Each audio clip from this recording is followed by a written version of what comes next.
Good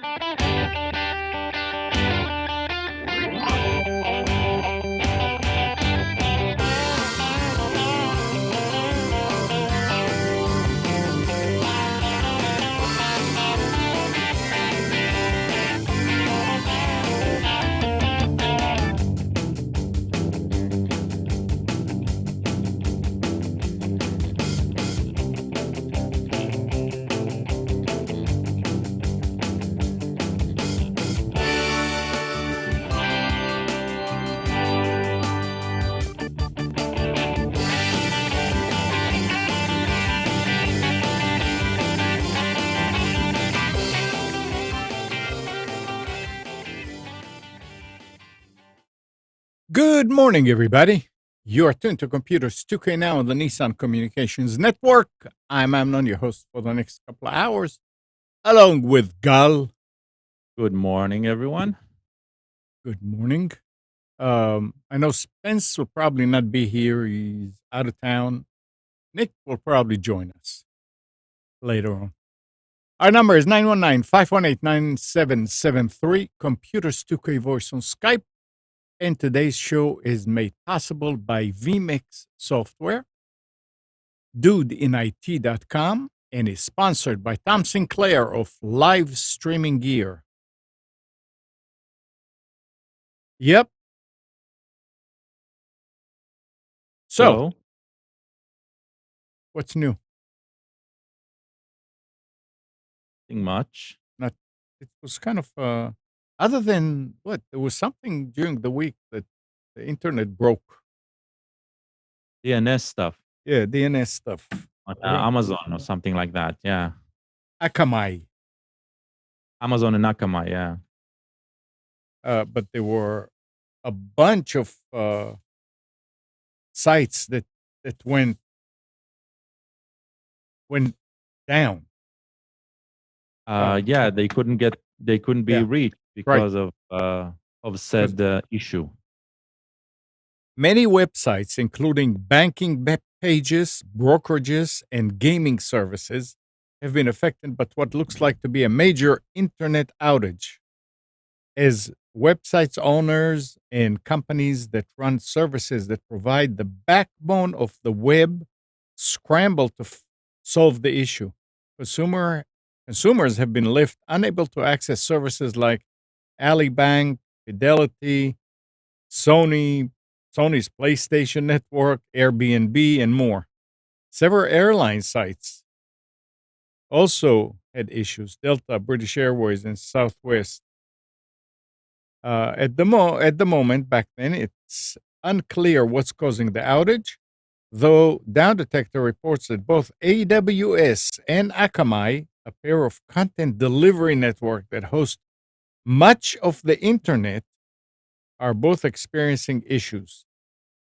Akamai's status page reported that the company is currently investigating an issue with its DNS service.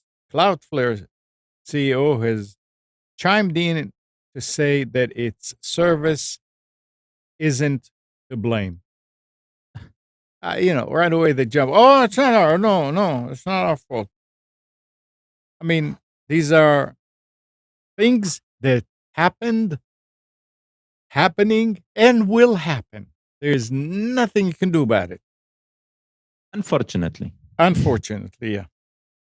But in the meantime, it's there. I see a good side to that because that gives people at these companies a chance to find maybe other problems, and it gets stronger and stronger and stronger. Hopefully, I'd like to believe that. Maybe I think the problem is different. It's not. That's always true. They need to find the other problems. Yeah. They will never communicate with the world what the real problems were. Correct. But that's what we're missing. No, but you know what? Let me tell you something. I have no problem with that. I'd rather them not tell the world, oh, it's because there was a problem with such and such, because then the bad actors can jump on it and try and use the same tried to use a vulnerability in what they were saying to attack others. I hope that they are at least sharing it with other providers. Why would they don't trust any other Okay, provider? well, then that's That's the thing. that doesn't help them. You're right. Yeah. You're right. Yeah. So I think that's the main problem, right? If it was a human error, they wouldn't do that because then they are liable. I don't know. We made a mistake. We need to pay. Yeah, I don't know that anybody can be held quote unquote liable and sued and everything over that. Think about it. Your person, Yeah. your person did a configuration change. Okay. Did a configuration change and now everything is down. Yeah. Down for 2 hours. Yeah. Right? There are going to be some angry customers who are going to come and say, I want my 2 hours back because you failed me. Yeah. Now, they can either say, look, we were attacked and we fixed it. And that's problem number one. And you're right. And publishing that is the problem. But there are laws about it. If you are being attacked, you must inform the authorities, at least in the state, right? Yeah. Because if you do not, then you are liable. Correct. Yeah. That's number one. Number two is we made a mistake, right? But that doesn't help. We will never hear about that mistake and we will never learn how not to do that. They will never share that information. So we're in a catch-22 situation here. We will never know what's going on. Yeah, I mean, if they fixed it and learned something from it, maybe they'll share it later on. I have no doubt. I want everybody to learn from it. Yeah. Talking about companies screwing up and people are angry. I got a bill from Spectrum yesterday. Huh? They wanted $103. That's more than you paid them monthly Right. before. So I called and I said, what is this for? And she looked and I said, for leaving us. No, this was, and no, and they were right. She said, this is for hardware. I said, I don't use your modem or your router. She said, no, this is for DVR. I said, oh, yeah, the DVR is still on the shelf. Disconnected, but it's sitting there. Yeah. She said, yeah, you need to return it. I said, nobody asked me to. Nobody told me how to or whatever. She said, just take it to the store. So I went. Will that amount be waived? It'll be waived if you return it. Yeah. Oh, yeah. Oh, yeah. She told me. She said, yeah, then it'll be $0. I'm surprised the DVR is only $103. Well, it's been on your shelf for how many years? It's been on the shelf for years and years, but it's been dark since we installed PLEX. No, so what I'm saying, it's I see what you mean. Yeah. Yeah, I see what you mean. So I went to the store. I looked it up and I put it in my GPS and I ended up at a store that was almost in Durham. I thought, I mean, I never go to, so, but I've been there before and I said, that's not the same place I always went to. But it was a Spectrum. It was Parkside, Main Street, something like this.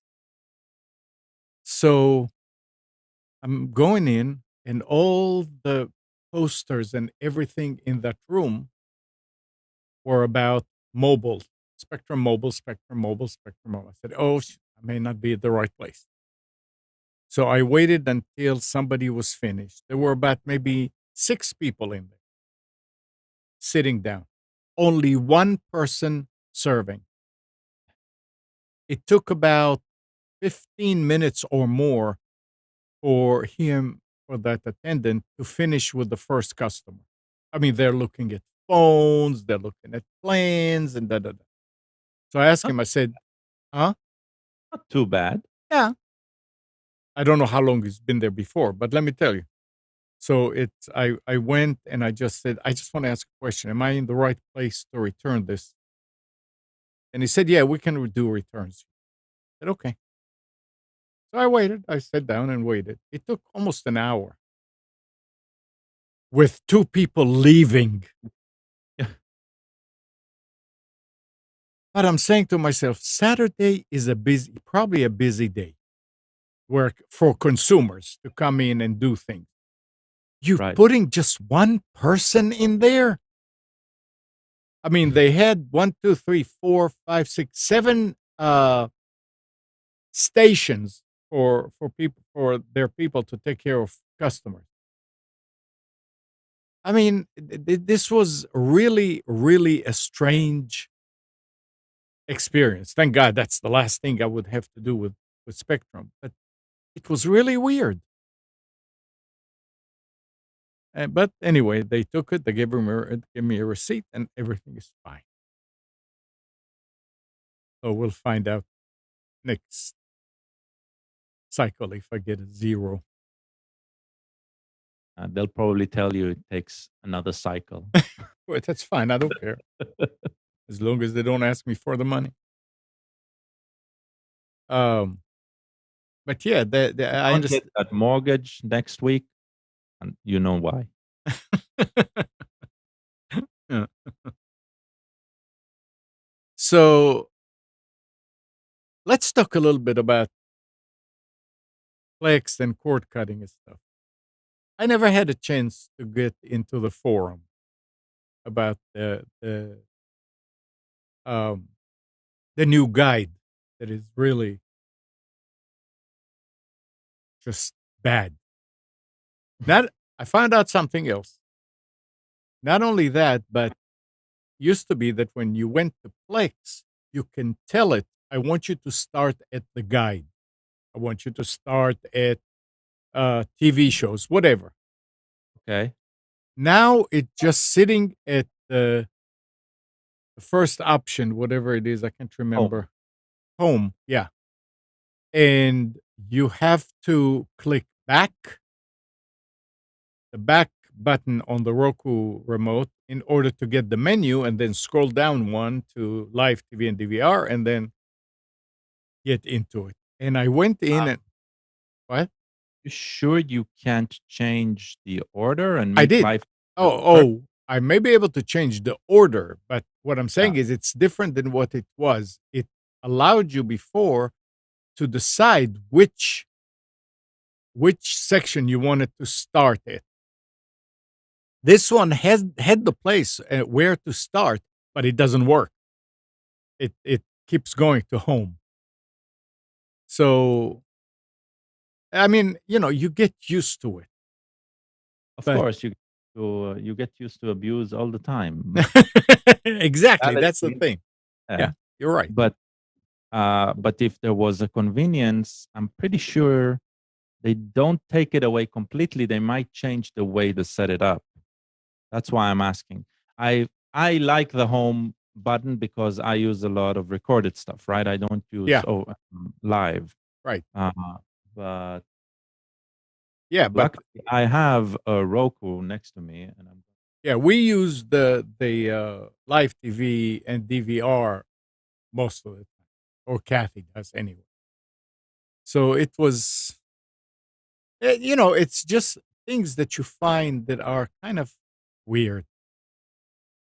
And again, it could be that it's my problem and I'm not setting it up right. I'm not saying that it's definitely them, but I know that gray on black or to see what time it is really took a programmer who was high on something. well. I'll tell you one thing. Uh, it does seem that the color scheme that they are currently using Mm-hmm. works excellent when you're very close to the screen, but they forget that Right. this has to be very far away. Yeah. So I don't get it either. Still getting an I mean, it echo. works for me, but that doesn't mean it works for everyone. But I'm sure you can change that. Have you changed the color scheme? I tried. Let's put it this way. There was. I don't think there's a color screen. There's a theme. Yeah, they call it a theme, but it's Yeah, I did. PLEX color scheme. Yeah. Didn't do it. So the screen I'm in front is a Roku TV, and I've switched to the Roku. I haven't activated Plex here, so in a few minutes I'll know exactly what we need to do. It's You're just gonna kind get live support. Yeah. But no, I mean, in general, I mean, nothing else changed in Roku. I mean, it still works like a charm. And again, I'm assuming that people can still use Plex without having a Plex server at their house. Yes, they can Right. without logging in. They get the live stuff and the ad supported Right. movies. Yeah. Well, the ad supported, or are you talking about commercial? Commercial ad. Yeah. Well, supported. yeah. Commercial. I mean, we get those commercials too. It's not like we don't, even though. Because you're using live TV. No, I'm talking about going into the Plex movies, the one that they added like 80,000 movies. Yeah, Like, so that's what I'm talking yeah, about. yeah, They don't have any other content because if you haven't set up a server, then you haven't put in your content, whether live TV through another source or recorded stuff on your hard drive, right? But yeah. So yeah, you cannot. I see that you cannot move anything above home. So that's You mean number one. You cannot move it to the home. Home is the first thing. Okay, has to be. I see. And that's what you are experiencing. Yeah, and home was. There is a remember selected tab, and you say that doesn't work. That does not work. That's exactly what I was going to say. Home was always on top, and the second one is the live TV and DVR on ours because we put it up there. But it used to be that you click on Plex, and the next thing you know, you're in the guide. Okay. And now, for colors, you Yeah. do have something called in the experience one, you Right. have high contrast mode. Right. That's only putting a real black background. But that should Make it just a little. We did that. I did that. Yeah. Because gray on. Go ahead. And it helps. Not really. Okay. So that's unfortunate. I think and that should really go into the forums. And I think the difference between high contrast and the just the standard one is, if you look at the standard one, it only changes the background. It's gradient from gray to black. If you look at the background, when you go to high contrast, it's completely black all over. So yeah, it will do something good for some places, are a little easier, but it's still impossible. Yeah, I know I need to do it. And I was hoping that there'll be enough people complaining that they'll do something about it anyway. But or maybe they did so many changes that people are complaining about a lot of things, not your thing. As for returning to remember select a tab. Yeah. So that's for each source. That's like it's not what you and I think it is. Yeah. So when you're at home, when you are at the library, there's recommended, library, and collection, right? Mm-hmm. I don't know about live TV. I'll need to check in a sec. So it remembers where you were at that library. It remembers if you were on on one of those tabs. Which And category? that is what it means. And it doesn't return to the place you were. And that's unfortunate. I'm with you. That doesn't make any sense. Yep. Yeah. Yepers. It's just little things like that that kind of make the experience not very good experience. Let's put it this way. I mean, it works. It does. It works. Yeah. But so are you using the Roku for TV? Well, I mean, we don't watch live TV at all. No, never mind the live TV. I mean, I'm wondering if they added anything that we don't notice. They have added something to the management on the server. I think this was this week. They have, so when you have a large library, one of the things you want within that library is you want to curate groups of movies, groups of shows, etc., into collections. And they did have a collection paradigm before.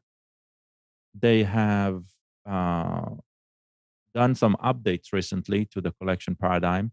One thing they've added is something called Smart Collection, which you give it a set of filters and it can create a collection for you based on that. So let's say anything with an actor, right? With a specific actor, it'll group it into or a set of actor. It'll group it into it's like a folder. You can think of it, right? Where you can go to and you can look at it. And not only that, within that folder, you will be able to reorder everything to your liking. So they have done that. They've and it usually had to go edit, go to another tab, change a tag somewhere, then you save, then you saw the results. Now it's just out there in the web interface. Very, in the right click, you get an option to do that. So they recently reported about that change. But again, that's an interface thing. It shows that they're working on the interface, but it doesn't mean they're listening. And that probably is a problem with the popular software. I mean, one of the things that we complain about Microsoft or about Apple, about the way they're doing things, right, is that it doesn't make sense to us, or it doesn't make sense to everyone. And one of the things that happens is people want to keep the old way, and that's not always possible. And so it's going to change. It's going to change, and it's going to change. Well, I'm still getting an echo. You know what, Gal? Disconnect from Zoom and connect again. Just Zoom. Just Zoom. Yeah, just disconnect from Zoom and reconnect. That normally fixes the problem.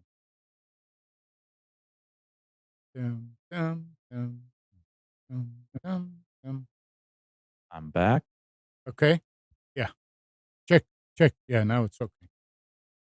So Alan is saying about his Plex server. It says mine just shows recommended and library. I don't see collection. Because you don't have any collection, you can create a collection. If you have the latest and greatest server version, and you're looking through the web interface, all you need to do is right click a movie and you can add it to a collection. The old way would be to edit the movie, and then there's a tags or something additional info or something like that on the side, and then one of the options is collections, and you can just type a new collection name. Okay. It's pretty. It's a nice one. When you reconnected, you also zoomed in. No, I zoomed Did in not. before. Oh, okay. All right. Yeah. So it works, and Kathy got used to going in now, and after every time when she's watching a recorded Jeopardy or Yeah. Wheel of Fortune, she goes right away and she deletes it, and so it's fine. Do they It's have working really nice.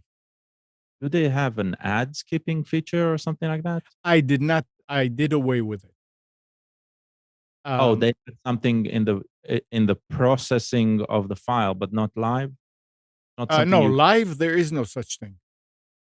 There is no skip. No. What I mean is, you're watching a recording Yeah. and then you decide to skip. That doesn't. Yes, it does work. It does Oh, work, but it's not the skip ads. The skip ads or skip intro, that button that you have on the bottom right, only works when you enable the features to detect commercials and do right. something with them. Okay. And in many cases, uh, it was actually, what was it? Oh, it was when I said detect commercials and skip or delete or something like that. In many cases, it clipped the last uh, Couple of segment words. of a show, Yeah. and that was kind of a problem. And Oh, I can you detect without removing and then click on yes, something? yes. So now that's how it is. You can Okay. detect, So and it will show you the stamps. yeah. The Yeah, it worked. Nice. Yeah, And so if it overshot, you just go back 10 correct, seconds. correct. Yeah, Yeah, that's a feature, that's a very nice feature. like, Yeah. very nice. Yeah.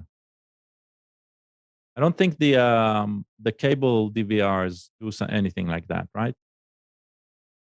I'm sorry, I was reading the chat. What? Like the Spectrum DVR, it doesn't supply a feature like that, right? No, no. You can just go back, and you don't know.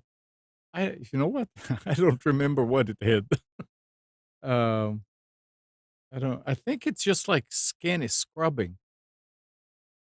Um, Alan, do you see what Alan is saying? And now I have Odie every so trouble often. with the sound encoding. Every so often, it mutes for half a second. I think he's mentioning the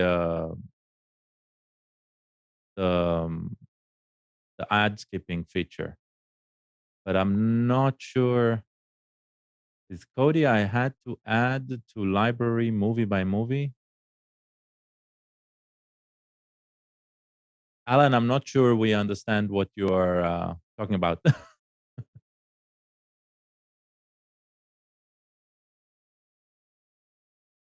Uh, well, when he writes, we'll answer. Yeah.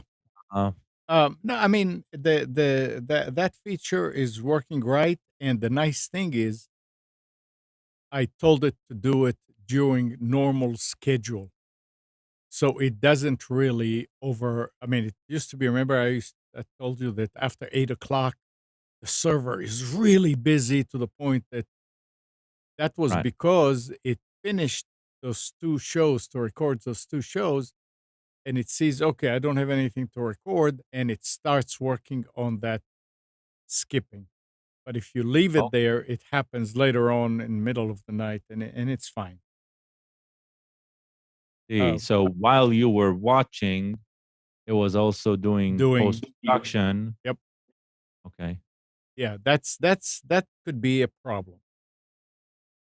So, but the feature is perfect. And actually, I don't do it for those shows, but I do it for all the other series that we keep, like the Saturday morning cartoons. It's nice if I ever want to sit down and watch a skip ads, skip intro, skip ads, and it works flawlessly. Yeah, the skip intro I use on recorded stuff, right? Yeah. So I know it works, but Yeah. I've never had to deal with Commercial. ad. Yeah. And seriously, you see, you asked me how was the DVR with Spectrum. I mean, don't remember. Um, we got to the point, and how long have you have it now? About 10 months, almost a year. And there's nothing that is being missed. You never say, "Oh, I wish I had that." "Oh, I wish, oh, yeah, we used to get that." It doesn't happen. I used to watch Sci-Fi Channel all the time. It's it's fine. So I don't have it. I don't even think about it. So yeah, it's absolutely, absolutely. And if And any if of you you still you still have Netflix, right? You still watch Netflix yes, from time to time. Yeah. I'm getting that echo again when we talk together. I have no idea. That's it's to be a Nick thing. Check. Yep. When we talk Check. together, Now it's not doing it. I don't know. Don't worry. We shouldn't talk on top of each other anyway, so it's not a problem. Um, now I uh, forgot what I was going to say about it. copy and individual titles in the library where Plex just find. Oh, okay. Well, I haven't used Cody for managing a library for a long time, Alan. So I don't know why that would be. I am still using Cody to receive some over the air, not over the air, IPTV from Israel, uh, only the freely available ones. And so I haven't dealt with that. So I don't know. I don't know what the difference would be, but I doubt it's something about. It's probably some sort of data scraper that is missing, or something like that, or maybe some definition. But yeah, Plex picks up almost everything immediately. I do have trouble with titles starting with the and a, because the way I file them on my file system is with the and the a at the end of the title, right after a comma, and that messes up the searching for some reason. Seems to me like it should be very basic. It shouldn't. It should know how to deal with that. But library formatting usually works flawlessly for me as well. All right. What's else on the news? Do you see what Alan's saying? I'm finding free to air IPTV lists harder to find. Yeah, I'm guessing that market Is drying. finally, it's not that it's drying, it's probably ruled by either pirates for pay Oh. or by valid, um, you know, valid services, valid, legal. I won't say valid, Mm-hmm. legal. Oh. All right. So listen to this now. A trade organization representing Disney, Viacom CBS, NBC Universal, Fox, and other media giants is calling for the organization that signs off on Nielsen's methodology for measuring TV viewership to yank accreditation. An aggressive maneuver in an era where media outlets and the advertisers who support them are scrambling to figure out how to count viewers' eyeballs across an increasingly unwieldy array of new and entertainment venues, digital behaviors, and screens. The trade group, the VAB, on Wednesday sent a 10-page letter to the Media Rating Council urging the group to pull its backing of Nielsen's ratings, citing Nielsen's diminished ability to count viewership during the coronavirus pandemic. Nielsen's COVID period conduct as a rating service violated at least 5 minimum standards, the VAB said in its letter, with the damage done to their largest subscribers client still creating material negative impact into July 2021. I think they're just Mommy, they didn't count me. exactly. I mean, I never understood this. I remember, okay, now Nielsen was good in the days when they would send you a little booklet and you would write down what you're watching at what time. I mean, people actually did something to communicate with the organization. How do you want them to check it out these days? I mean, it's just because you lost your audience to streaming and you are not on top of it in order to do something, don't blame organization like Nielsen. I don't believe in what they're saying, No, but I don't think still. they're. I don't think they're. So it's complex, right? No, Like yes, everything it else. is. But I mean, it's something that leave it alone. Why are you Come complaining on. about They them? are, first of all, they are right? The Nielsen Right. process is antiquated. Yeah, absolutely. They haven't updated, Right. right? I mean, and they're spending a lot of money on it, and they're probably charging a lot of money also. They're collecting money from these outfits who rely on the data they supply. Okay. I didn't So think the about it. problem Yeah. of whoever is complaining, right, is we rely on the data you supply, but your data is flat, outright. It's just completely wrong, Wrong. right? Yeah.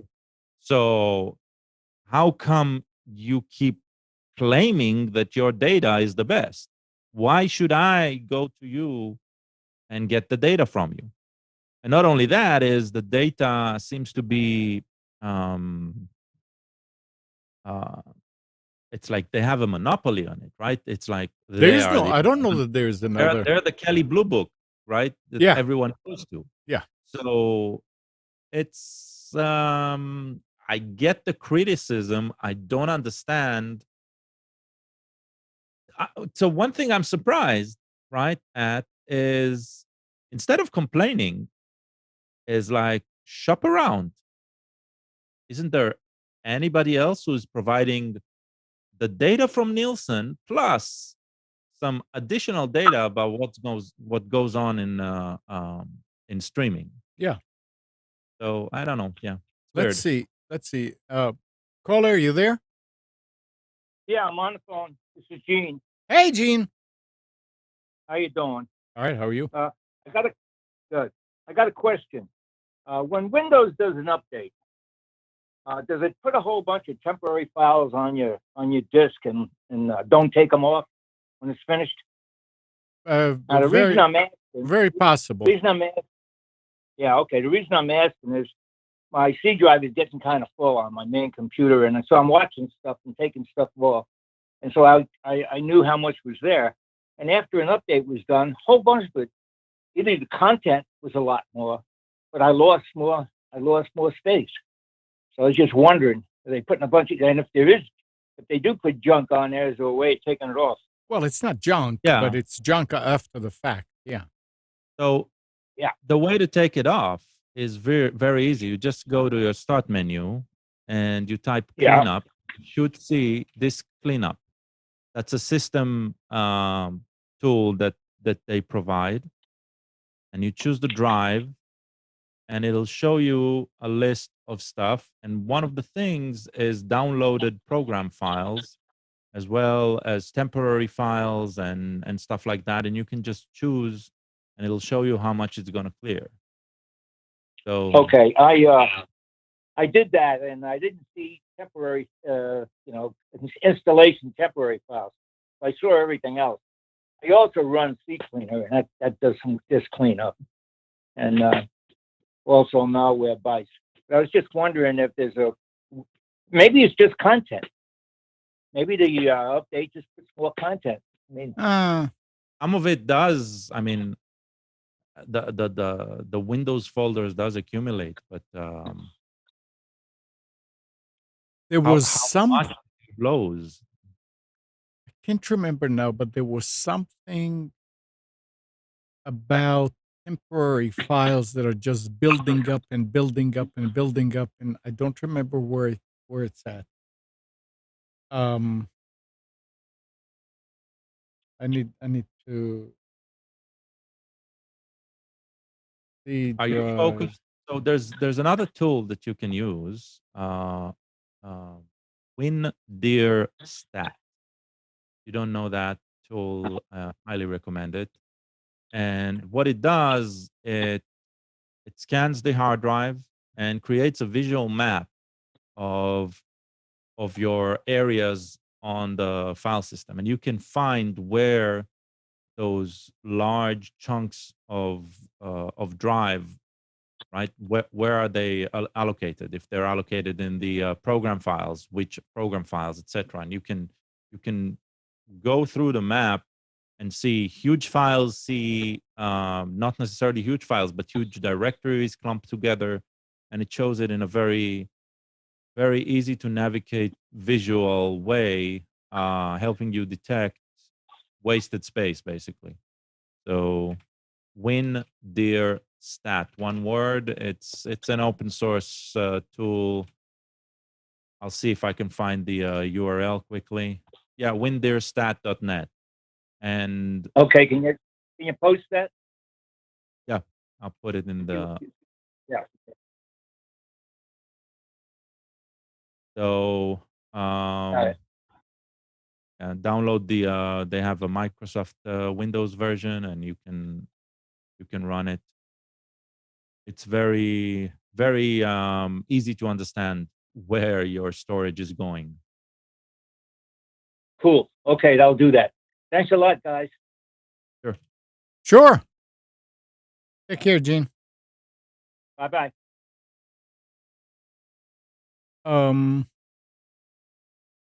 Yeah, there's some information about different things.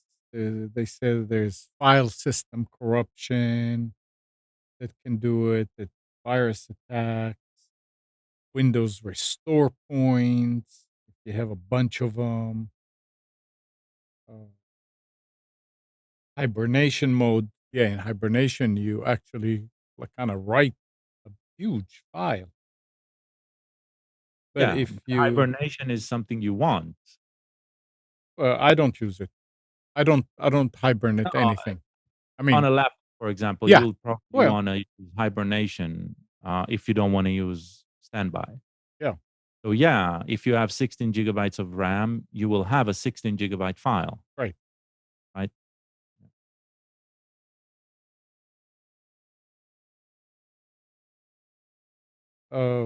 But yeah, there's a bunch of different ways. There's hidden files. You need to unhide them and see what's there. But So yeah, WinDear will help you see files really, really quickly. It doesn't matter if they're hidden or not, right? Mhm. It'll list them and it'll help you identify. yeah, And Joe is probably right. If you can, move to Linux. I remember an email. I think I mentioned it before. An email signature. yeah. That I stumbled upon and adopted for a while back in the late 90s is the box said install Windows 95 or better, so I installed Linux. Oh, that's good. Windows 95 or better. Yeah. No, but yeah, that is that I had that problem, and I remember it's a couple of years ago, and they were talking about it somewhere in the application data um, folder under your username, app data or application data, something. And there was tons and tons and tons of files. And they say, "Yep, you need to just get rid of them."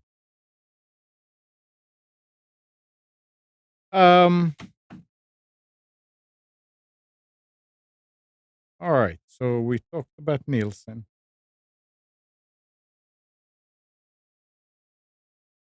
So Nielson, just a anecdote. I don't remember if I mentioned this or not. About probably 6 months ago, I get a letter in the mail with it has a it has the window, right? The transparent window was the address. Mm-hmm. But on the other side, on the back, it has a transparent slit as well, showing that there is an actual $1 bill in the envelope. So you won't shred the envelope without you won't throw it away without opening it. And it was a survey from Nielsen, uh, and I do agree. None of the I didn't fit in any Category. part of the questionnaire Oh. that they were asking me to. I didn't send it in. Yeah. I took the money, but I didn't send it in. Mm-hmm. Yeah. It's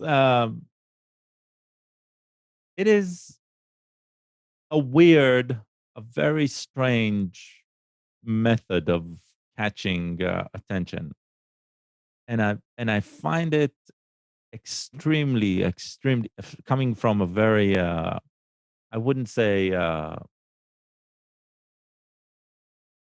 coming from a very forward type country where hey, you Yeah. say what you mean Yeah. and you do what you feel like. Um, I cannot imagine the mail with money bills in it arriving to its destination. Yeah. So yeah, it seems like a very strange tactic of advertising, of promoting. Listen to this. Remote management software vendor Kaseya said this week it had obtained a universal decryptor for the REvil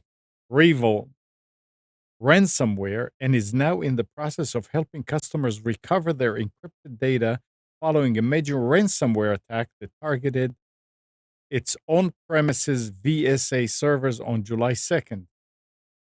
In a phone call, a Kaseya spokesperson told The Record it obtained the decryptor from a trusted third party, but declined to elaborate further. The company said it obtained the decryptor last week, verified that the decryptor tool worked properly, and has begun shipping it to affected customers early today. Now, a decryptor like that should be put out on the internet for people, for other people to use it just in case, right? Yes, and I think there is. There was, No More Ransom. yeah, Remember that? yeah. I think they still exist. Maybe But that, nomoreransom.org. They're still there. yeah. So this New is interesting. for Abaddon, new decryptor for Ziggy. They have like this banner going on. I wonder if this company has anything out of this. I see a whole list of it. What was the name of the? REvil, Revil, REvil, REVIL ransomware. Yeah, that's not. And it's the company name that got hit was Kaseya. Yeah, our evil isn't in that list. and it should be. It should be, yeah. Yeah. But it's nice that they got it. Yeah, but somehow they also try to get some marketing Yeah. through it. I just Mileage. hope they'll share it. My grandkid from his Famile. Oh. It's evening time. Sunday is the first day of the week, so she got back from kindergarten, and now she's eating. Okay, you said that you're getting your phone this week? Yeah, Monday. That was Are you looking forward to it, or you ordeal. said, nah, you know? I'm looking forward to getting it, but I know it's gonna take me like probably 3 days to set it up just right. And So there's no way to I'm just pretty annoyed from the process.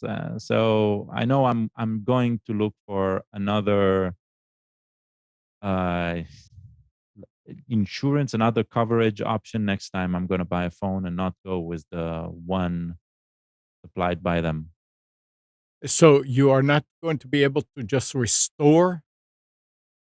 I mean, a lot will be restored, but it's still going to miss some Things. because Okay, I yeah. do not have the phone next to me, right? Yeah. It's still going to be some process. And are you getting the So- same phone?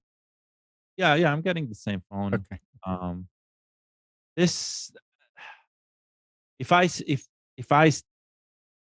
share this ordeal right now with an Apple user, Mhm. right, they will not feel the same way because an Apple phone, if you smash it with a hammer, and it was backed up completely to the iCloud, restoring it should be seamless, right? And I think that's the way it should be. So this is definitely going to be a process for me that is going to be painful. But then again, regular Android user would have the same experience as an Apple phone, right? This is me being very picky about the services I'm connected to, about how backup is working, what is backed up, where. And so, and on top of that, some of my system on the back end, my server side, were having trouble during the time that I lost my phone. Mhm. So this has nothing to do with Android versus iPhone.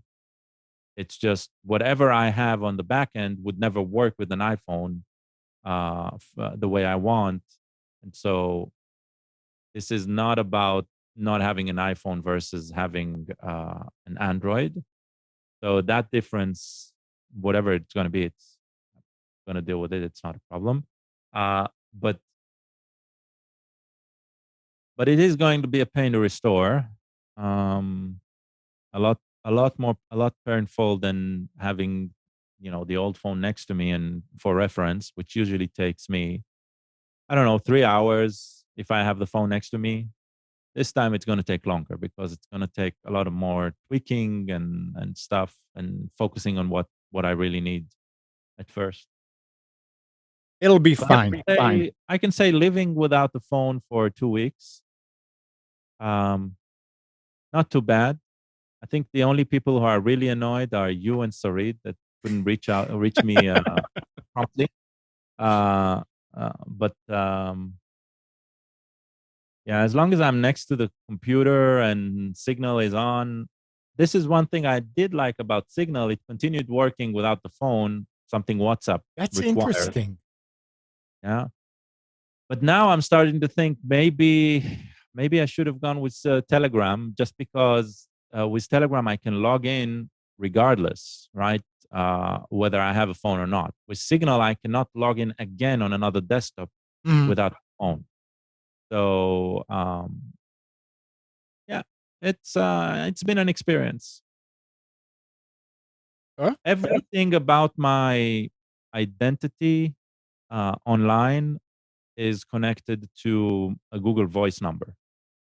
So I still got SMSs and stuff like that. So I wasn't locked out of anything if I had to receive an SMS to log in.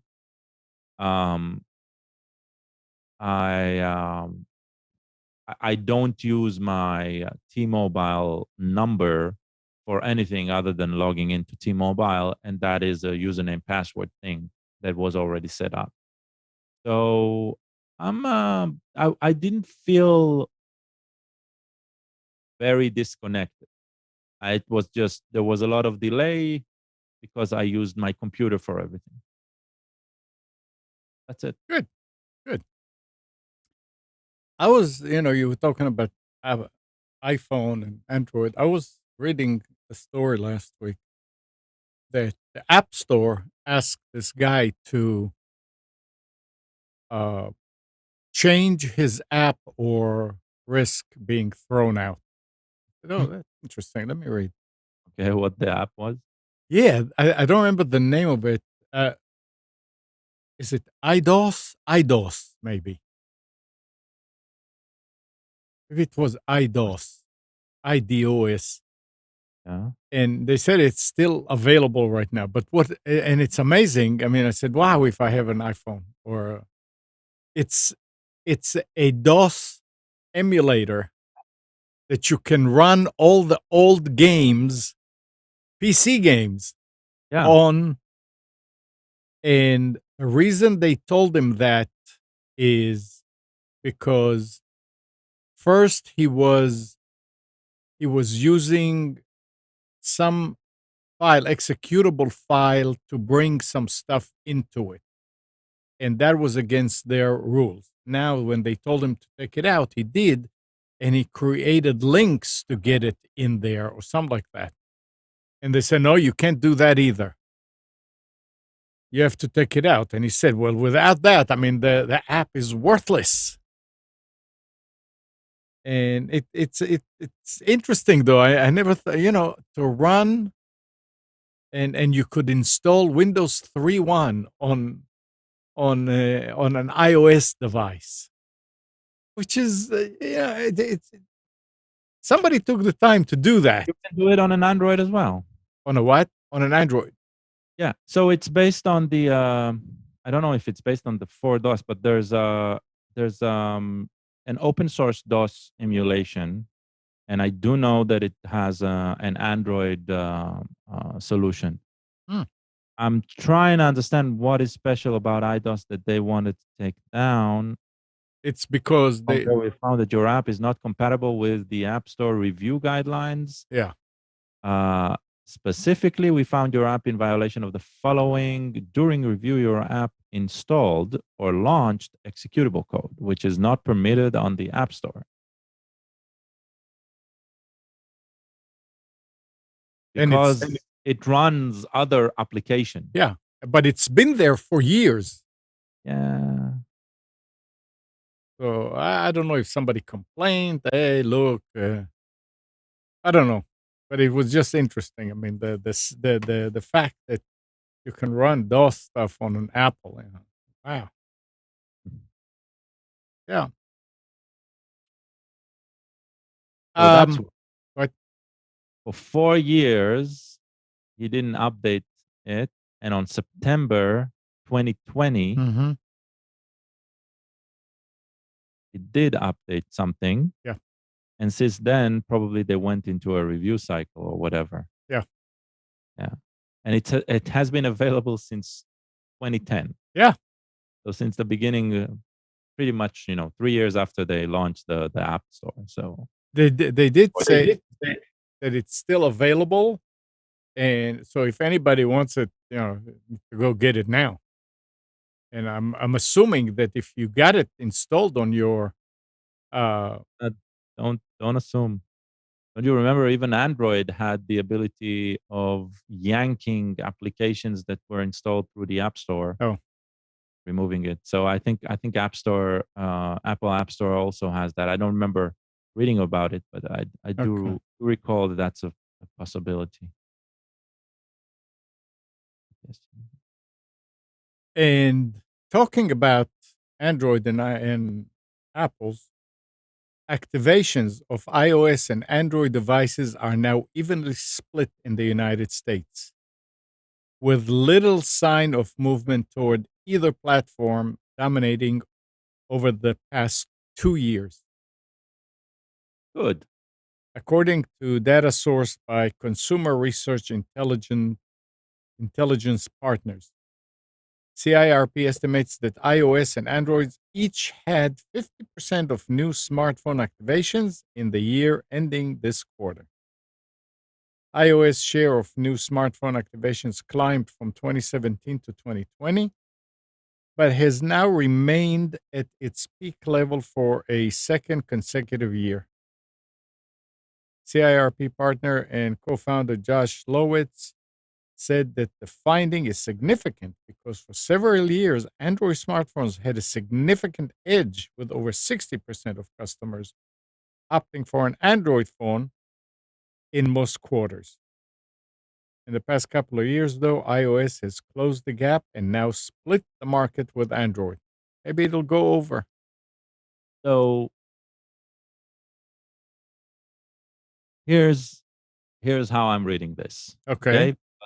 There's something that is completely missing from the representation of Android devices versus Apple devices. An Apple device, even the cheapest one, right? When you compare it to an Android device, you cannot compare it to the cheapest Android device, right? No, you can't. Because with an Android device, you can get away with a lot more crap, right? You can provide a very crappy experience for very cheap, and it's still called an Android device. And so that's why, if you're talking about activation numbers, right, the numbers are pretty much, they were pretty much in favor of Android. Now, everybody knows over here, I'm no Apple fanboy, right? But the numbers are wrong, because when you look at high-end smartphones, right, and you start comparing them, there is a definite shift towards Apple there. Of course. And I wonder if the number of activations that we're seeing means that we're getting less and less of those crappy Android devices. And that's what I'm wondering. That's a good point. Right? So that's why I'm saying good, because it seems to me that we're getting less of those, $40, $80 solutions that run Android and are marked as an Android phone. Burner phones don't need any OS, so those won't have anything on them, right? Right. Those will be keypad only and stuff like that. They won't run an Android OS. And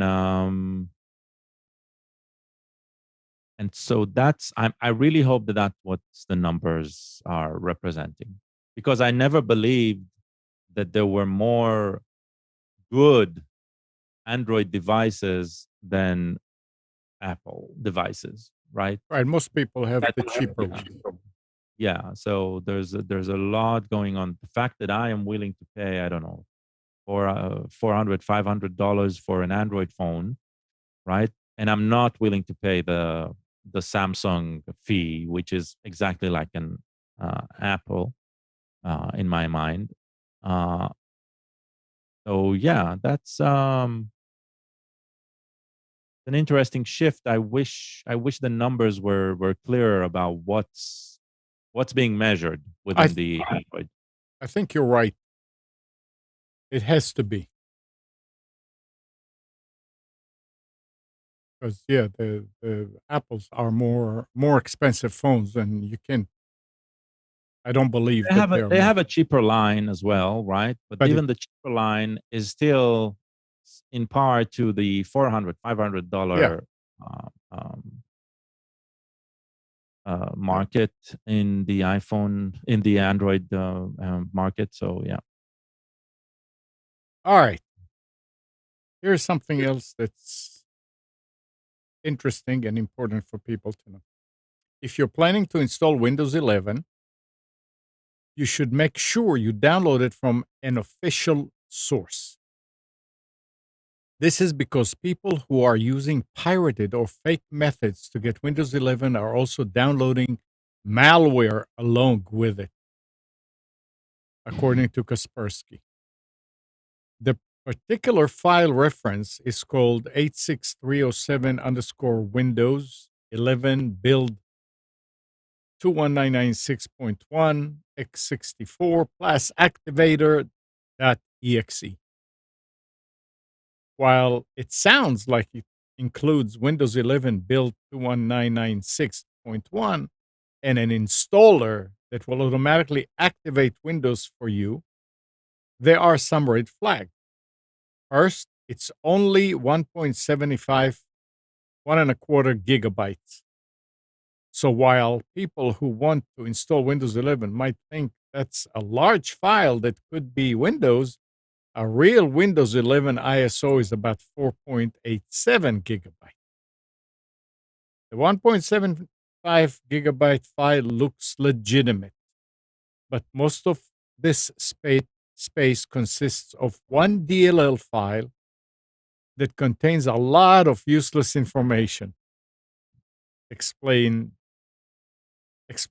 Mint. And Kaspersky adds that it even comes with a license agreement, which few people read, calling it a download manager for 86307 underscore Windows 11 build blah, blah, blah, blah, blah, plus activator. And noting that it would also install some sponsored software. If you accept the agreement, a variety of malicious programs will be installed on your machine. So, Oh, I gotta have it. gotta have it. Gotta have it. So I don't. I mean, why would anybody want to go and chase a Windows 11 if you're not? If you, I wonder, can you download it from Microsoft? I'm pretty sure you can. I don't know if it's Windows 11 download. Let's see. Let's go with Bing. Yeah. Searching download Windows 11 on Bing, and it goes to upgrade to new Windows 11. There's a website. There's Windows 11. Get a fresh. Blah blah blah blah blah. What's the link though? This is a Microsoft.com one. Okay. Yeah, but sign up to date. What's new? Get ready. Check compatibility. No download link. Okay. It does say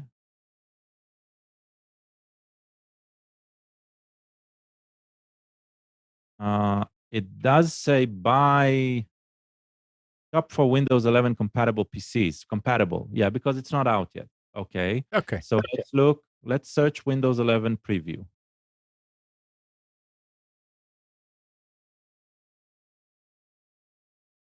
How to guess so windowslatest.com, it's a news site about Windows, and says how to get the first preview build, and it sends you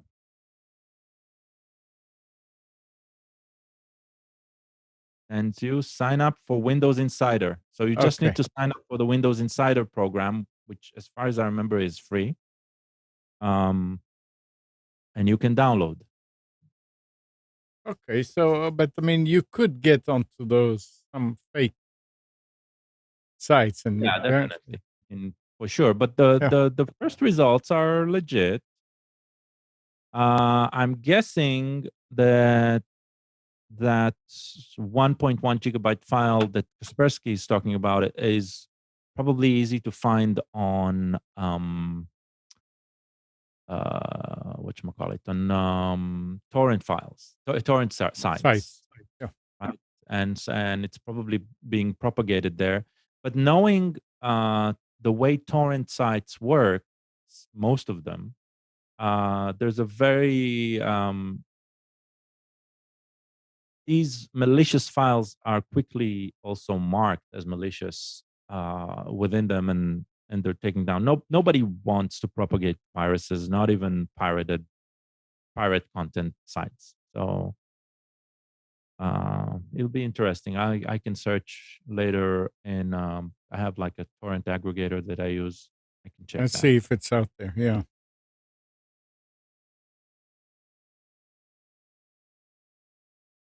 Interesting. Yeah, and Alan says I think you need to be an insider program to get Windows 11.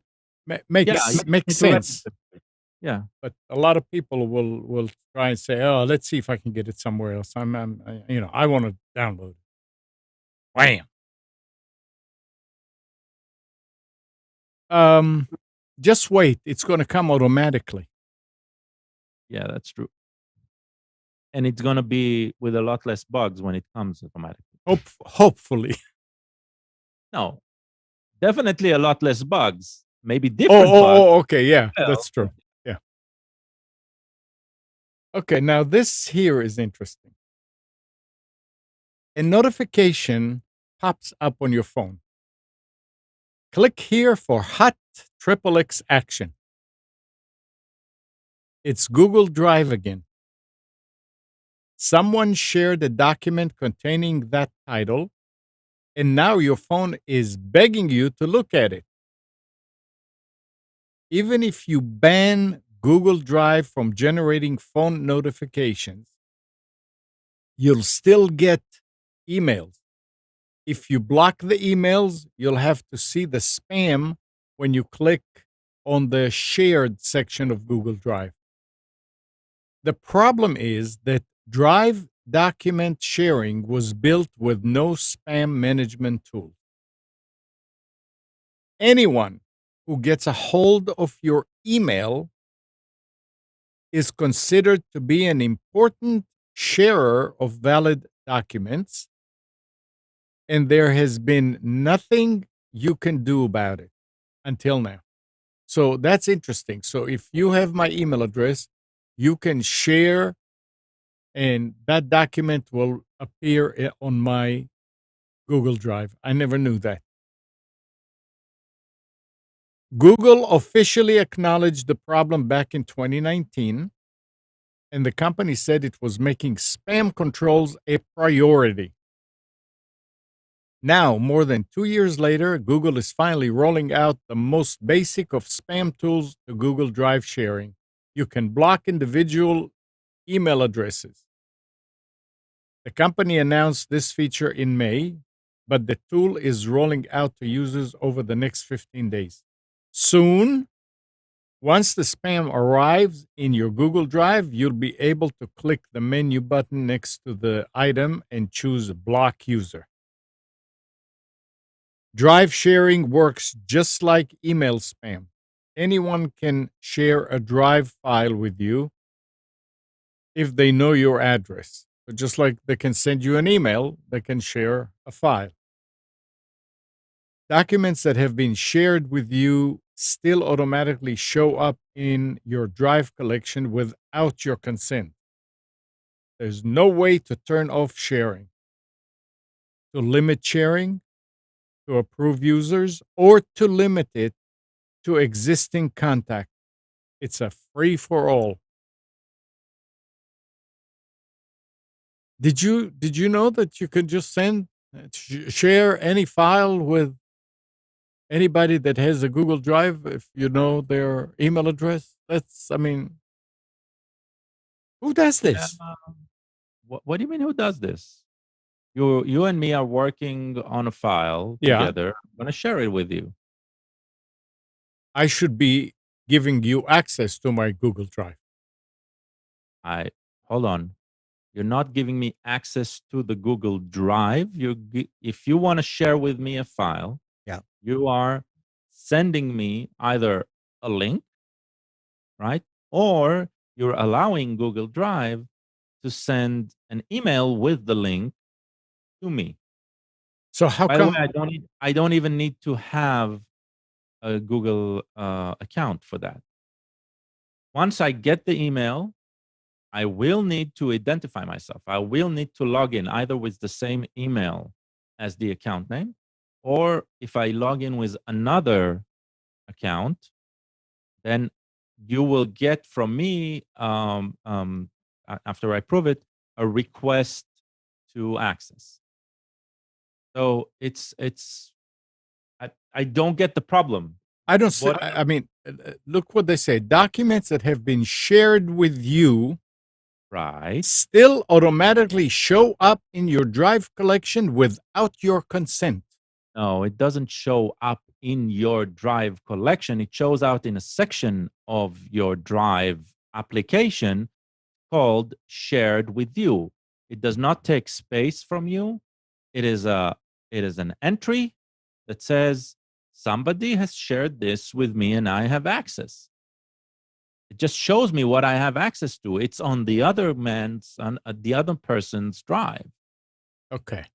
I don't use Google Drive. Look, this Google Drive, they weren't even the first. I think Dropbox and Box were a lot earlier into the game with sharing, right, content across accounts. Mm-hmm. Now, I still don't get the complaint. So somebody that knows my address can send me an email? That's the complaint? No, that's correct. What? That's the way it works, but there was no way for you to block it. Now they said that you have a way to block it, to block a user like that. Okay. That's the news. Well, they went with a very long way around it to to explain. All right, here's another one here. Hardcore porn was embedded all over several regular websites late last Thursday. Was that together with the DNS issue? Because a porn company has purchased the domain of a popular defunct video hosting site. As pointed by Twitter user such and such, hardcore porn is now embedded on the pages of the Huffington Post, New York Magazine, the Washington Post, and a host of other websites. This is because a porn site called 5-Star Porn HD bought the domain Vidme, VIDME, a brief YouTube competitor founded in 2014 and shuttered in 2017. Its Twitter account is still up, but the domain lapsed. So somebody bought it, and somehow it got porn into. If Huffington Post was hosting on VidMe, then now when you go to look at it, they may give you here's something else that you need to see. So that's that could be a problem, and that's why people need to watch out where they host stuff. What I am not getting is okay. So VidMe was a service between 2014 and 2017. Fantastic. Yeah. And maybe. Oh, okay. But so it doesn't. No. Tell me what's the O, because it just hit me too. I said so it lapsed. So how do they get there? So it's not on the front pages, but maybe old pages with links to VidMe. Oh, right? Okay, yeah. And if the link is broken, it then redirects to a valid link, and then it shows the website. Maybe there were iframes or something. Okay. Okay. Yeah. I see what you mean. Yeah. Right. Okay.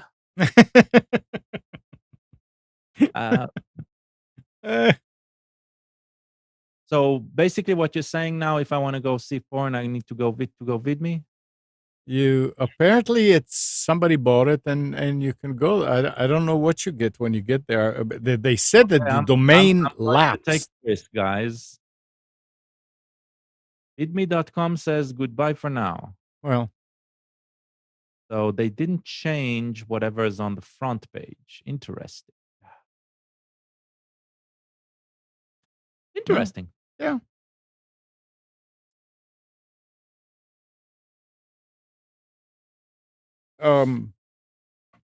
Here's information that I find very interesting. Got nothing to do with computers, though. In the first 6 months of 2021, 19.2 million vinyl albums were sold, outpacing CD volume of 18.9 million. According to MRC Data, an analytic firm that specializes in collecting data from the entertainment and music industry. This is a 108% increase. How much more than cassette tapes is this? A dead medium versus another dead medium outsold an older dead medium. Come on. There's always going to be enthusiasts, right? But yeah, how many what they call the 8-track cathode ray tubes have they sold recently? Oh well. Come on.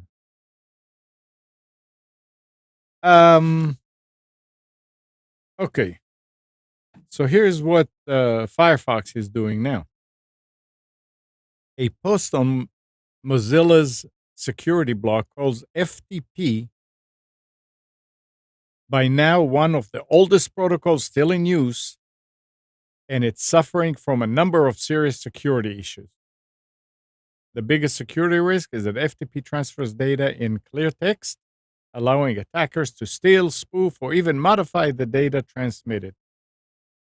To date, many malware distribution campaigns launched their attack by compromising FTP servers and downloading malware on an end-user device using the FTP protocol. So they are blocking it.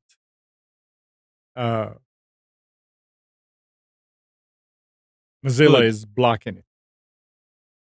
Good. Now all they need to block is HTTP and it'll be good. Well, they did say that. No. Who said that? No, it defaults to HTTPS. Yeah. I think Chrome said that they're going to add it to as a default, which is interesting. That it's not, you mean? Well, I don't know that it's not, but I mean, still, some places you type HTTP. If you don't, let's put it this way: it works with HTTP, but not HTTPS. Yeah, that's true. Yeah, but I think those locations should be shut down. Fear, right, being inaccessible. Yeah. They should be inaccessible. Yeah. Let's put it this way. HTTP, FTP, even old school mail, right, is basically sending a postcard. Okay? It is not a letter. It is not encapsulated and secure. Now, a letter can be opened, not a big deal, right? So can some encapsulated content. But we need to understand that the difference between HTTP and HTTPS is huge. And what Let's Encrypt did the last, 4 or 5 years? Yeah. They've been active, I think, 2.5 or 3 years. But they've been working in the background to set up everything for a long time. And what Let's Encrypt did is astonishing in its success. Now, there's another set of problems was the fact that Let's Encrypt exists, right? Because we have been, how should I say, sleeping while malicious actors are figuring out how to use everything. And a Let's Encrypt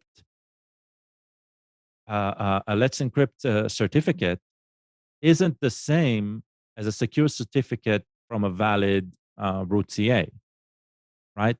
So there's this. We are now entering a new realm where not everything encrypted is automatically safe. Okay. Right. But everything must be encrypted, first of all, because of our privacy, right? We don't want eavesdropping to be the norm. Mm-hmm. And it has been the norm up until now. And so FTP should be blocked. And look, it's going to be a pain for me that the fact that to enable FTP inside my internal network, I need to do something, right? But I'm a techie. And if I'm the only one who's going to suffer from it, right? Then I say, yes, block it completely. And if it's needed, I'll figure out how to open it locally. But if make it unneeded, make it so it isn't an option. Plain text, over the wire, unencrypted stuff should stop. We are no longer, even within our home, right? We have foreign actors, Mm-hmm. right? We have Chinese IP cameras. We have Alexa or Google listening on everything. These are web services, web servers, right, running inside our internal network because they are usually hooked up to the same Wi-Fi that our computers are hooked up to. Right. And so we do not know who is inside our network that we let in. I'm not talking about somebody trying to hack from the outside uninvited. I'm just talking about those who we invited in. Yeah. They have access for everything that we give them. Mm-hmm. So this is putting the jewelry in a box so the maid won't see it while she cleans up, right? This is exactly this, right? You don't put it in open display or just, laying down on the counter where she wipes out. So even if she moves it around, right, you will still blame her. So why put yourself in that position? And so this is basic safety. Everything needs to be encrypted. And if it doesn't need to be encrypted, you need to work on making it unencrypted and not the other way around. And so that's why I'm saying good. FTP should lay to pastures. HTTP should lay to pastures. And it's not like saying that you're not going to be able to use FTP, because there are programs that encrypt FTP. Yes. No, I'm sure that so here's one of the things that I don't completely get, right? So there's SFTP and there's FTPS. Okay, just to make it confusing. Yeah. One is tunneled through SSH, and the other is an encrypted form. And don't ask me right now which is which because I don't even remember. But by making it the norm to use stuff like HTTPS with the ease of using encrypted, setting up an encrypted site like Let's Encrypt, which is fantastic. I cannot. Mm-hmm. We need to educate people now to read the certificate. Okay, I'll give you an example. There's a food thing going on right now, like a new fashionable food item called Muddy Bites. Muddy Bites. You take a cone of ice cream that has chocolate at the end, right? Mm-hmm. So they focused on the lower end of the cone, and they sell that as like a cereal or like a snack. Okay. Just the lower end of the cone filled with chocolate. That's the snack. But this is a new company, or they are using social media to promote themselves. The only way to buy it right now is either third-party sellers, or maybe they sell through stuff like Amazon or eBay or something like that. But they also have a website. You go to their website, which is theirs. Mm-hmm. I'm not saying it's not theirs, but I will never submit my payment through them, because if you go, you see that the site is signed by Let's Encrypt. And that means that if somebody takes over their domain, right, by some way, they can sign a new Let's Encrypt Correct. certificate and impersonate them. That isn't enough for me to say, okay, these are definitely muddy bytes. So Let's Encrypt is great for encrypting, but now we need to go through trust process. We need to understand root CAs, and everybody needs to understand it, especially the people who listen to our show, right? Because they're interested in it. So make it a habit. If you're going to a place where you're going to put in personal information, right? Look at the certificate. Always find a way to look at the certificate. So, There's always a way to look at the certificate. And see that the certificate is signed by a root CA. CA is certificate authority. By a root CA that you have heard before, you've trusted. Now, if it's already trusted by your OS, it probably means it's a root CA that is trusted. But remember, there are different types of trust. I trust this person to be, to be diligent in their work. I trust this person to do their surveillance properly, their background checks properly, and so identify those root CA for Microsoft, those root CA for Google, those root CA, and learn that these are the more trusted one for Apple. These are the more trusted one. And if you go to a website that isn't signed by any of these big root CAs, don't be quick to trust. Well, you have to be. I mean, I remember the early days of SSL. Early days. In order to get an SSL certificate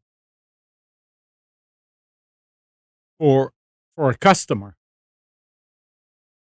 I had to submit their articles of incorporation or proof who they are. I mean, legitimate official papers. It wasn't done online. You had to mail it in. It would take a few weeks to get an SSL certificate. Right. And they would investigate it and issue you one. Back then, it was also a way to say, yes, I am who I say I am. Right. Today, all it does is just encrypts the traffic. No. So that's if you use Let's Encrypt. Yes, that's what I mean. Right. Well, it also is if you use some of the other cheaper, like, $25 a year, $10 a year, whatever. It's also only for just encryption. Right. If you want something that proves who you are and it's really an SSL certificate, you expect to pay $400, $500, $600, $700 a year. And a lot of companies do, which is fine. Yes. Yeah.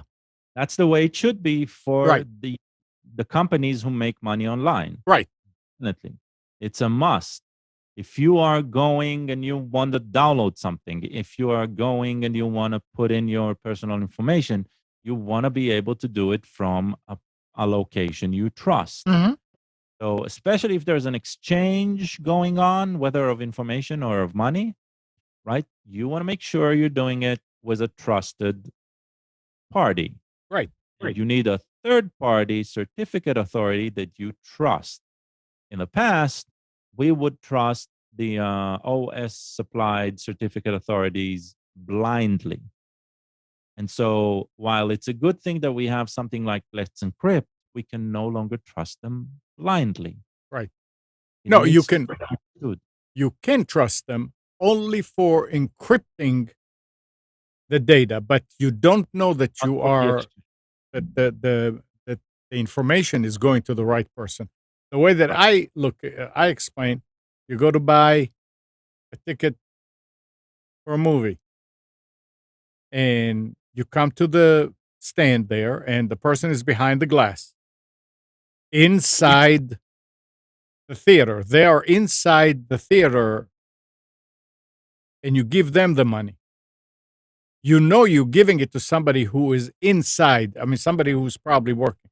Now, if somebody is standing to the side beside you outside and he's wearing some kind of uniform that looks like he's working for the theater, you're not going to give them the money.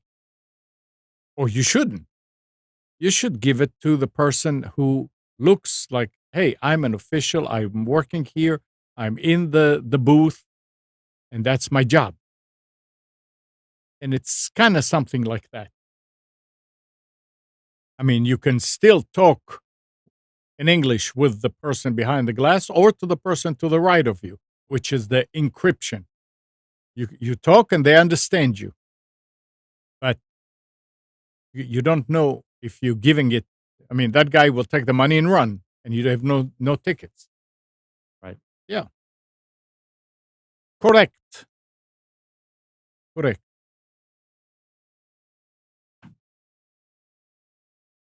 All right. Don't know that there's much more to talk about. This is interesting about the right to repair kind of thing. iFix's co-founder and CEO Kyle Wiens has exposed how companies, including Apple, Samsung, and Microsoft, manipulate the design of their products and the supply chain to prevent consumers and third-party repairers from accessing necessary tools and parts to repair products such as smartphones and laptops. I have something about it later. All right. Speaking during the Productivity Commission, he took the opportunity to draw a specific example of how some of the largest tech companies are obstructing consumers from the right to repair. And we were talking about it when we were over at Eagles before they moved, that stuff like this is actually being engineered into different appliances. Okay, I want this to live for 6 years. Somehow it works. I mean, you may be lucky and it will last a little longer or maybe less, but yeah. It's interesting. So let me ask you this. Yeah. Would you count a right to repair to be replacing a battery, not even for a phone that needs to be waterproof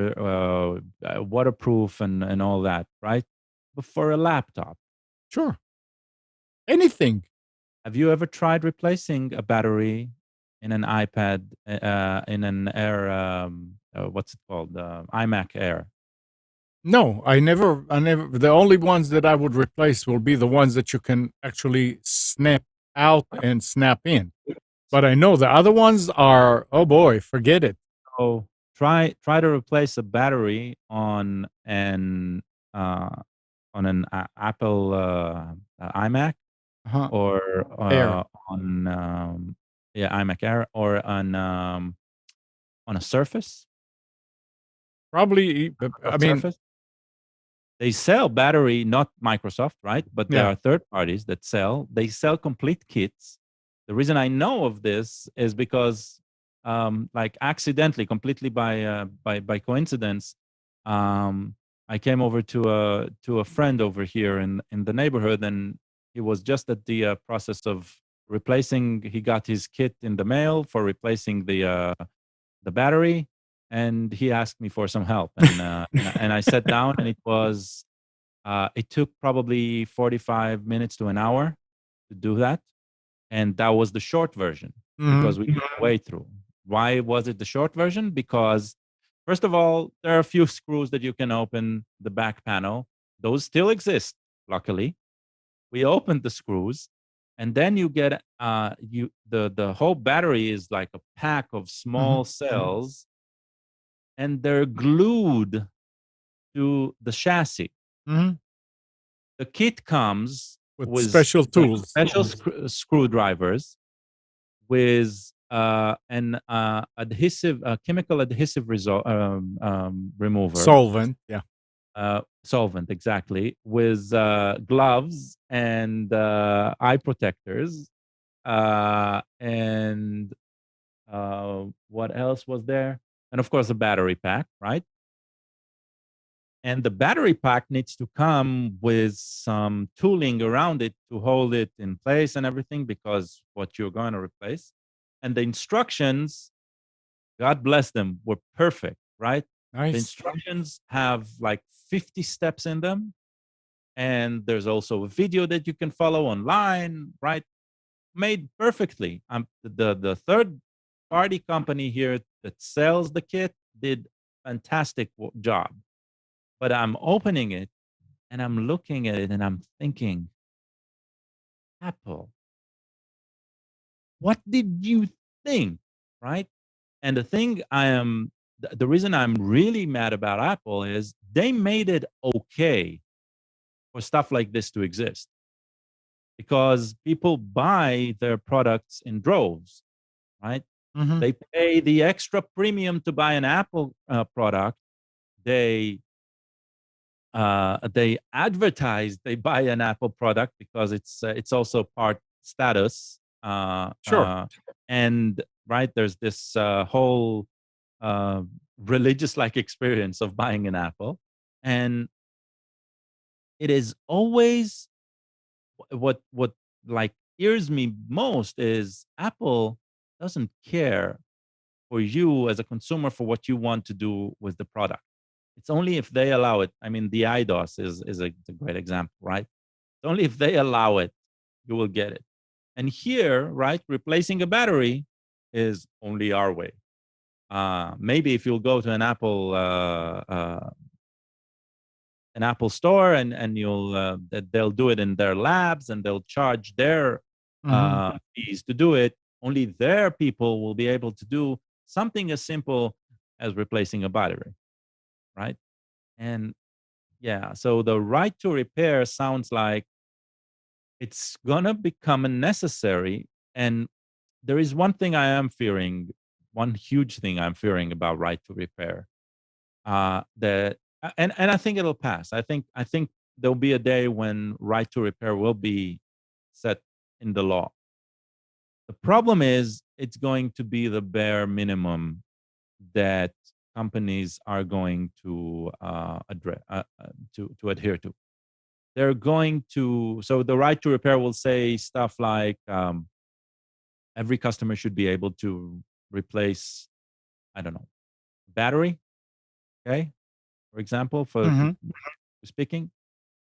That will be the only thing that will be accessible in everything, right? It's not like it'll still be a blanketed check of everything else can be proprietary and closed down. And not only that, right to repair will probably include sections that say if it's not listed in these, right, then it is applicable by law for the producer to sue you if you did something or if you published something. Right? It's going to backfire. That's my biggest fear about right to repair. It's not that it isn't needed; it's needed, but it's also going to backfire, and we're going to suffer from it. So, but you did it. Yeah. It was the whole process. You need to go. You need to put the solvent around, let it sink in for a minute or two. Then you start scraping. It comes with scrapers as well. Yeah. Everything about the kit was perfect, right? Except the maddening reason that it is required in the first. Yeah. Did you ever find out how much that kit cost? You remember? No. Okay. But probably $100 something. I don't know. Yeah, I mean The laptop itself costs $700-800, so it's not. Yeah.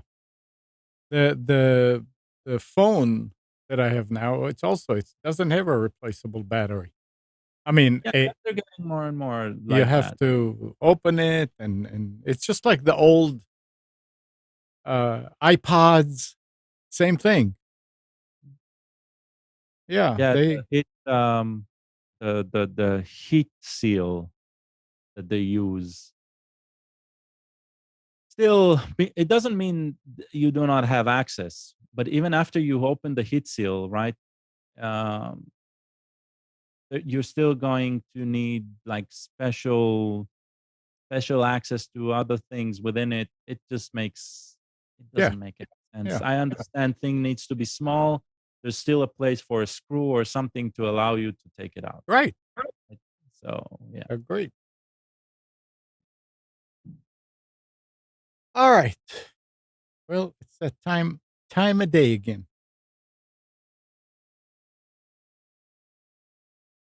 So I guess we did our job.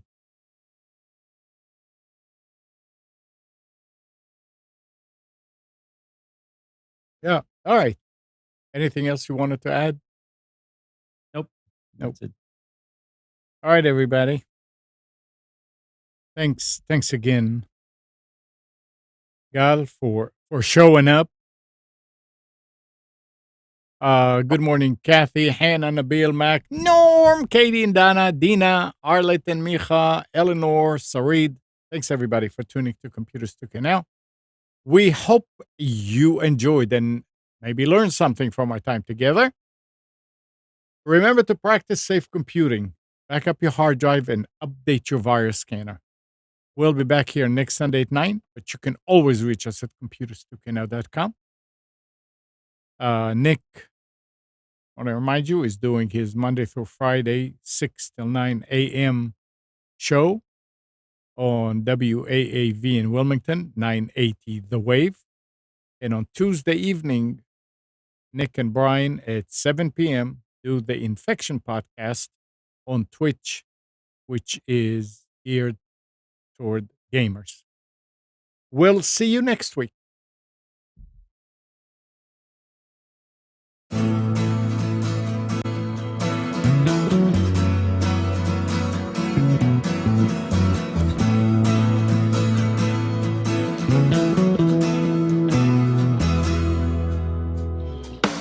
You are tuned to the Nissan Communications Network. If you tuned in too late, you can always watch each program in its entirety or download an MP3 audio file of it in the archives section at nissancommunications.com. Don't forget to subscribe to our YouTube channel, follow us on Twitter, and like us on Facebook. Sponsored by StreamingGear.com, Carolina Apparel, and DeltaForce.net.